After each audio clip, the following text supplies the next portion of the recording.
What we have seen, this is particularly true pertaining to the Gulf states, is that Iran has relied significantly more on drone strikes as opposed to ballistic missile strikes.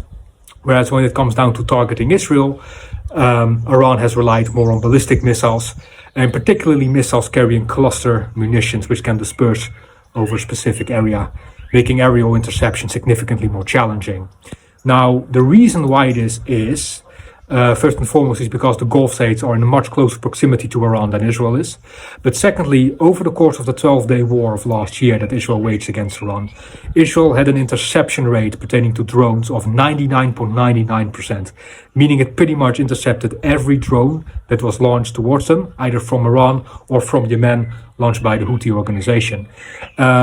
Iran has had much more success firing cluster munitions towards Israel, which seems to be quite a challenge for Israel's aerial defensive systems. Why? Because, as I've said before, cluster munitions disperse warheads, numerous warheads over a specific area, making it significantly more challenging for single projectiles to intercept them.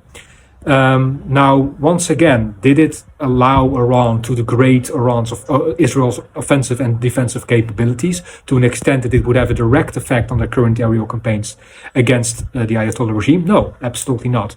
Mostly civilian infrastructure gets targeted. The same is true for the Gulf states, I might add, although energy infrastructure has been struck in those areas as well. So what it tells us, and I've said this right at the beginning of this conflict, and that's Iran lacks clinical precision.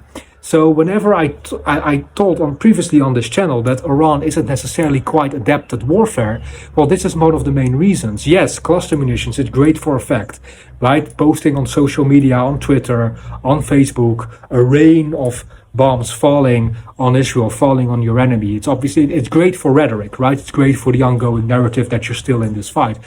But in terms of tactical and operational and strategic objectives, it means very, very little if the offensive and defensive capabilities of your adversary are not diminished.